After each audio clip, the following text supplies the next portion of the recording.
La siguiente presentación es Evolución en el despistaje y nuevos diagnósticos de infecciones de transmisión sexual en adolescentes en España. Grupo de trabajo de VIH e ITS de la Sociedad Española de Infectología Pediátrica, presentado por Cristina de Palza. Bueno, pues os voy a presentar este estudio que di ayer ya unas cuantas pinceladas.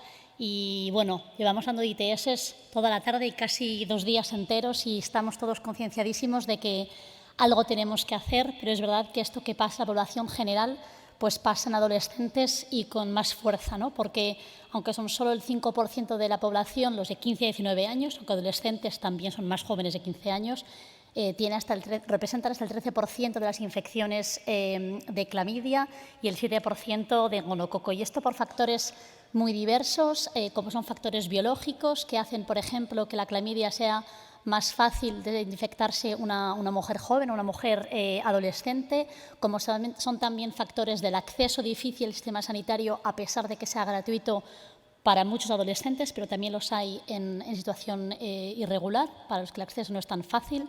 También los problemas de confidencialidad por nuestra parte y también sus factores comportamentales con respecto a las relaciones sexuales que hacen que estas ITS tengan que abordarse de una forma particular en esta población, ¿no? Y este fue el objetivo de nuestro estudio. Por una parte, recoger datos que nos permitan describir quiénes son esos adolescentes con ITS y cómo los manejamos. Y por otra parte, y estos son los datos que voy a dar yo ahora, cómo han evolucionado los test para hacer diagnóstico o despistaje de estas ITS, ¿no?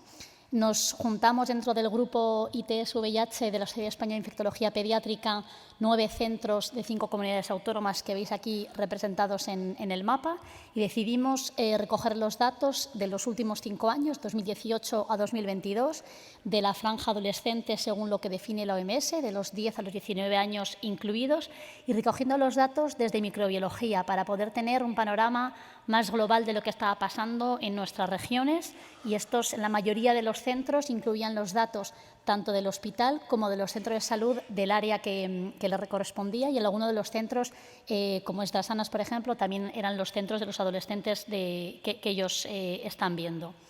¿Y qué es lo que hemos hecho, que os voy a presentar ahora con la parte de las muestras? Pues recoger el número total de muestras analizadas de las ITS que veis aquí representadas y ver también el número de muestras positivos.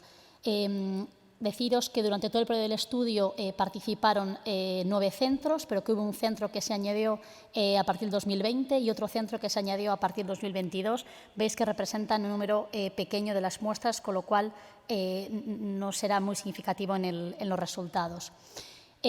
Además, esto que os voy a encontrar ahora sobre las características de los adolescentes y el manejo, hay 2 pósters que os pongo aquí. Y con respecto a los resultados de las muestras, aunque sea un poquito completo, os hemos puesto en verde el número total de muestras absolutas que se analizaron durante los diferentes años del estudio de estas ITS, y en amarillo el número total absoluto de muestras positivas, y veis abajo de cada año el porcentaje de positividad. El primer dato de estos resultados es que el número total de muestras que se va analizando va subiendo cada año, excepto en el año 2020, que hay una bajada por la pandemia, pero que de forma progresiva y en todas las ITS el número de muestras que se analiza va aumentando, como va aumentando también el número absoluto de muestras positivas. Y veis que el ratio de positividad, el único momento que aumenta es en el gonococo en 2022. Todavía no hemos podido analizar en detalle quiénes son estos pacientes y por qué hay un aumento especialmente en gonococo en este año, pero claramente será el objeto.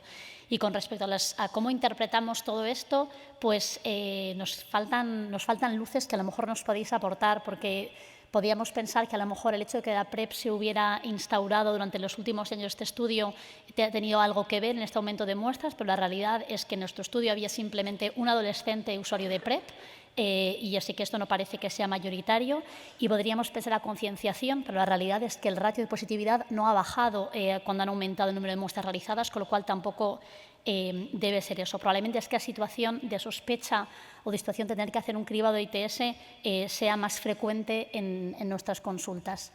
Como conclusiones, pues que nuestros datos muestran cómo hay una evolución creciente de estas muestras de ITS desde el año de la pandemia y también el número de positivos. Destaca el aumento del ratio de positividad en el gonococo y esto como cuestión global, cómo esto es fundamental identificar las barreras e implementar y adaptar estrategias de prevención como son la educación, el empoderamiento de los adolescentes, el cribado y también la formación de los sanitarios para poder tratar precozmente y poder adaptarnos a esta población adolescente.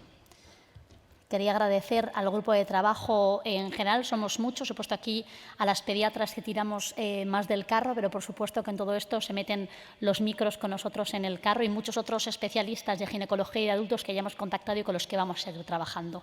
Muchas gracias.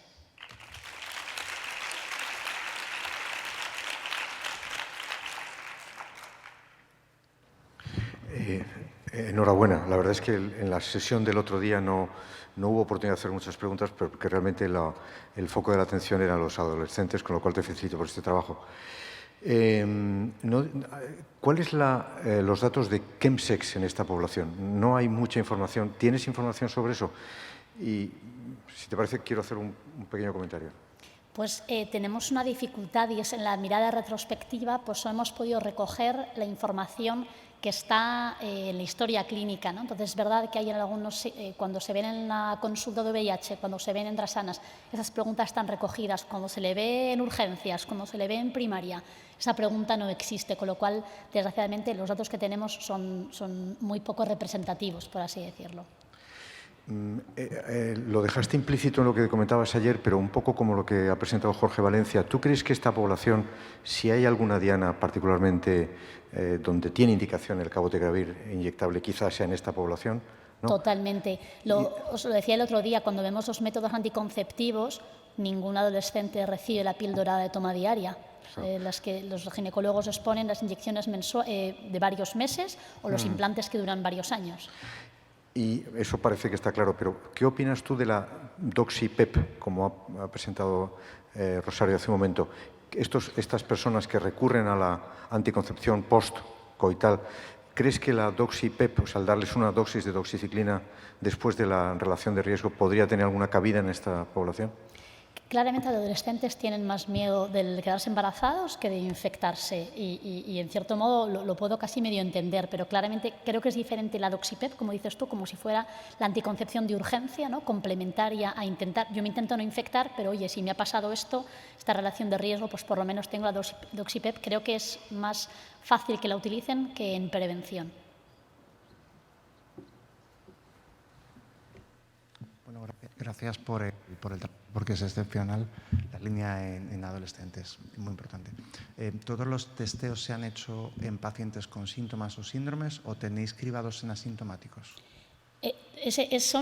Son muestras que han llegado a microbiología y no os he podido traer aquí, pero evidentemente hemos recogido la razón por qué se le había recogido esa muestra o esa serología, ya fuera por un cribado asintomático, fuera por síntomas o fuera por un test of cure o lo que sea. O sea que eso está recogido.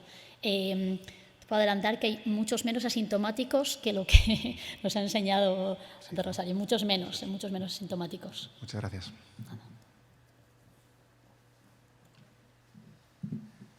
Estupendo el trabajo.